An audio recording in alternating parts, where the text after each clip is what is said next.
होळीच्या अग्नीत नारळ का अर्पण करतात माहिती आहे? होळीचा संबंध हा प्राचीन काळापासून असत्यावर सत्याचा विजय या तत्वाशी जोडला जातो.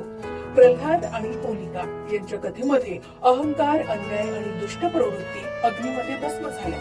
म्हणून होळी ही बाह्य ज्वाला नसून अंतर्मनातील अशुद्धता जाळण्याचा अहंकार आहे. आध्यात्मिक दृष्टिकोनातून अग्नी हा 5 तत्वांपैकी एक शुद्ध करणारा तत्व मानला जातो.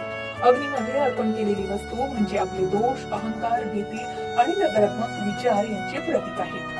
नारळाचे 3 स्तर आपल्याला एक गूढ संदेश देतात. कठीण साल म्हणजे अहंकार आणि बाह्य आवरण, शुभ्रगर आणि पाणी म्हणजे शुद्ध आत्मा आणि निर्मळ भावना. जेव्हा नारळ होळीच्या अग्नीत अर्पण केला जातो तेव्हा आपण आपल्या अहंकाराचा त्याग करून आतल्या शुद्ध आत्म्याशी जोडण्याचा संकल्प करतो. ही कृती आपल्याला शिकवते की आध्यात्मिक प्रगतीसाठी अहंकाराचा त्याग आवश्यक आहे. अग्नीमध्ये अर्पण म्हणजे मी पण जाणून आपण पण स्वीकारणं. ही नव्या वर्षाची, नव्या ऊर्जेची आणि सकारात्मकतेची सुरुवात असते. होळी हा सण फक्त रंगाचा नाही, तर तो आत्मपरिवर्तनाचा आणि अंतर्मनाशी प्रकाश जागवण्याचा दिवस आहे. म्हणूनच होळीच्या अग्नीत नारळ अर्पण करणं म्हणजे माझे दोष जळू दे आणि माझ्यातील दिव्यत्व प्रकट होऊ दे, अशी एक आध्यात्मिक